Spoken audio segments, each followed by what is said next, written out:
আসসালামু আলাইকুম, good evening, নমস্কার।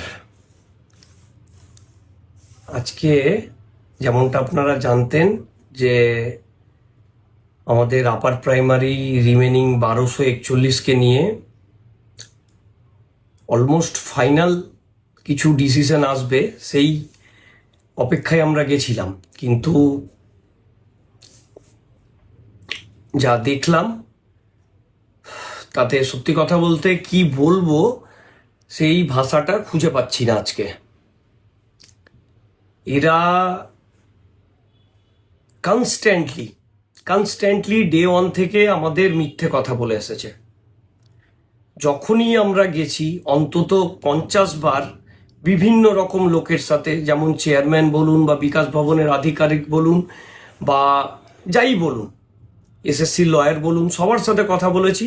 সবাই বলেছে যে হ্যাঁ হয়ে যাবে, আমরা মানবিক, এটা ওটা, মানে মিথ্যে কথা। যেমন মানে সিরিয়াসলি আমার এখন কিছু বলতে ইচ্ছে করছে না যে কিছু আর বলি।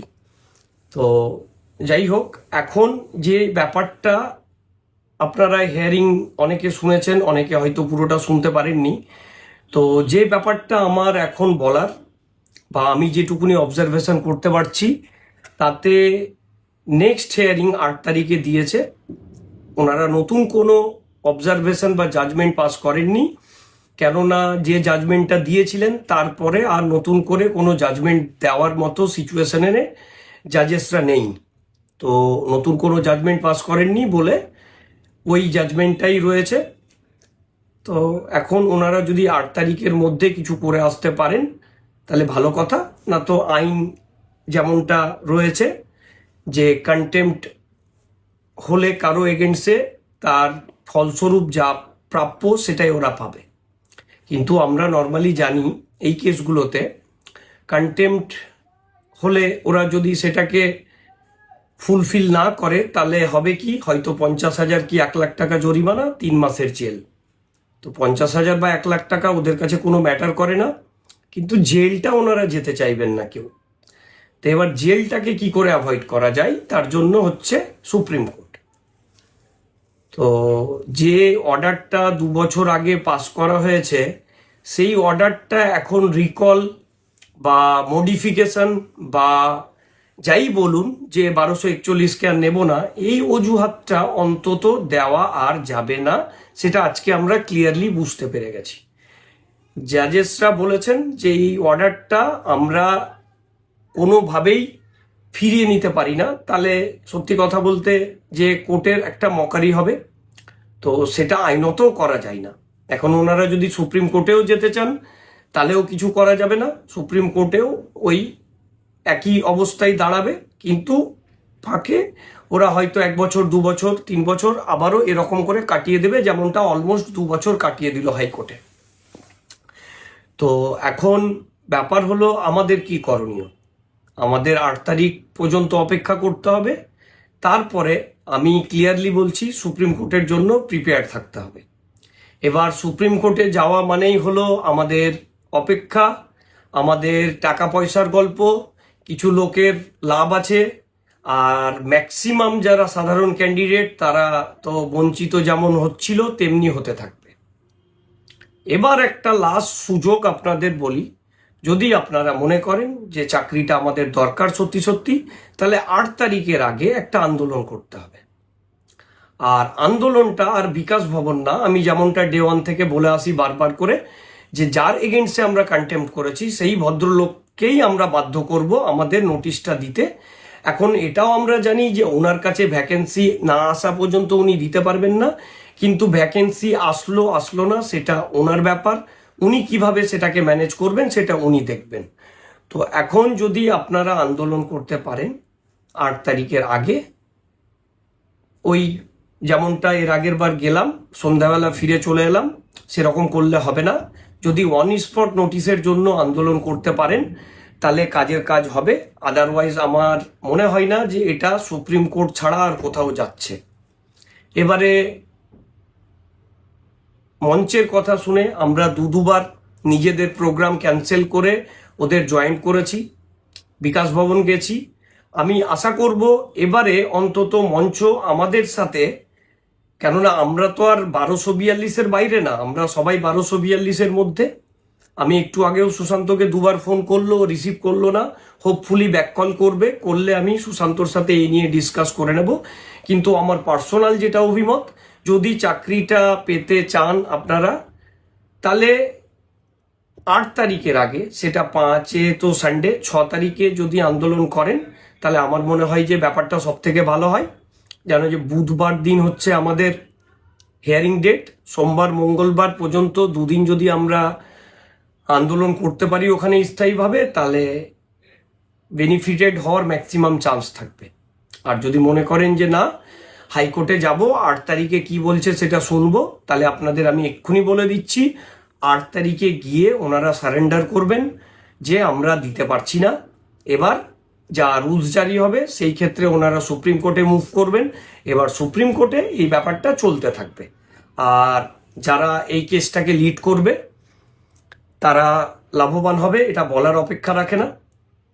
তো আমি সবার কাছে রিকোয়েস্ট করব যে চাকরিটা যদি সত্যি সত্যি পেতে হয়, তাহলে শেষবারের মতো ইউনাইটেডলি এসএসসি অভিযান করুন।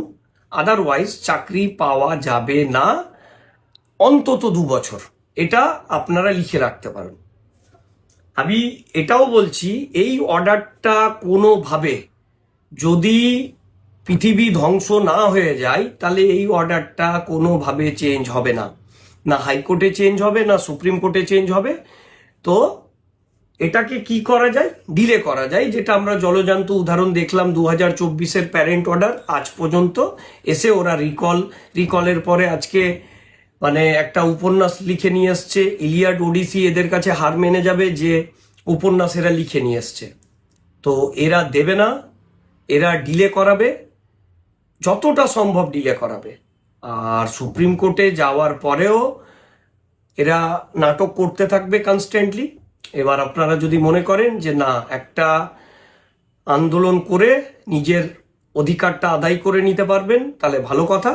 আর যদি মনে করেন যে না, আমার ছেলের স্কুল আছে, আমার মেয়ের পরীক্ষা আছে, আমার শাশুড়ি অসুস্থ, আমার হাজব্যান্ড পারমিশন দিচ্ছে না, আমি এই গ্রুপ থেকে বিলং করি, আমি ওই গ্রুপে যাব না, আমি এই গ্রুপের ব্যানারে আসবো না, তাহলে চাকরি কিন্তু অন্তত 2 বছর হবে না।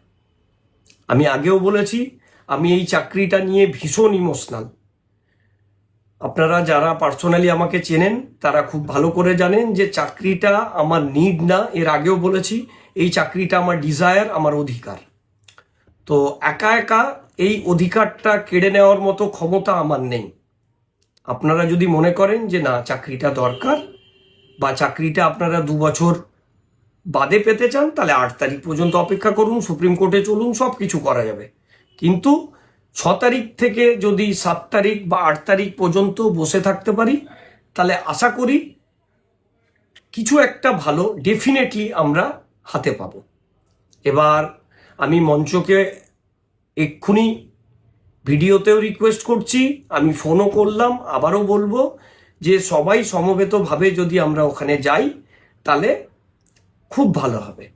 আর আমি এর আগের দিনও বলেছিলাম, এখনো বলছি, বারবার বলি যে আমি লিড করতে চাই না। মঞ্চ যদি বলে যে ভাই তুমি এসো না, আমি দূরে থাকবো, কোনো ব্যাপার না, কিন্তু এই আন্দোলনটা যদি আমরা না করি তাহলে কিন্তু সারা জীবন আমরা পস্তাব। তো 6 তারিখে যদি আন্দোলনটা করা হয়, আমার মনে হয় সেটাই সব থেকে ভালো হবে। আর আন্দোলন না করা ছাড়া, আবারও বলছি, কোনো ওয়ে আউট নেই। আমার এই কথাগুলো রিপিটেডলি বলতে ইচ্ছে করছে না, আমার ভিডিওটাও করার ইচ্ছে ছিল না, কিন্তু সবাই ফোন করছেন, আমি সবাইকে 1 বাই 1 ক্লিয়ারিফিকেশন দিতে পারছি না বলে আপনাদের বলছি। আমি কদিনের মধ্যে ভোট নিয়েও ব্যস্ত হয়ে পড়ব। কিন্তু ব্যাপারটা হলো যে 6 তারিখ 8 তারিখে ডেট দিয়েছে, যদি 6 তারিখে আপনারা বলেন, আপনারা ইচ্ছে প্রকাশ করেন, তাহলে আমি 5 তারিখে কলকাতা আবার চলে আসবো। 6 তারিখ থেকে 8 তারিখ আমরা আন্দোলন করব। সে কে পারমিশন দিল, কে পারমিশন দিল না, সেটা নিয়ে মাথা ব্যথার কোনো কারণ নেই। খুব বেশি আমাদের অ্যারেস্ট করবে, অ্যারেস্ট করে নিক, এমনিতে আমাদের জীবনটা শেষ হয়ে গেছে 12 বছরে, আর কেউ কিছু আমাদের শেষ করতে পারবে না। এবার আপনারা ভাবুন, ভেবে আপনারা জানান, মঞ্চর সাথে কন্ট্যাক্ট করুন। আমি ফোন করলাম, আমার ফোন ধরেনি, রিসিভ করলে আমি বলবো। এবার আমি মঞ্চের ভাই বন্ধু যে কয়েকজন আছে তাদেরকেও বলবো যে আসুন, আপনারা লিড করুন, আমি দূরে দাঁড়িয়ে থাকবো যদি আমাকে নিয়ে আপনাদের প্রবলেম থাকে, কিন্তু আর বিকাশ ভবন না। যদি আন্দোলন করি তাহলে এসএসসি অফিসকে ঘিরে করব, আদারওয়াইজ আমি আন্দোলন করব না। ব্যাস, দ্যাটস ইট। এবার আপনারা আপনাদের ভালোটা বুঝবেন, আপনারা কি চান সেটা আপনারা ডিসাইড করুন। আমি কারো এখানে গার্জিয়ান না যে আমি এটা বলে দেবো তাহলে আপনারা করবেন।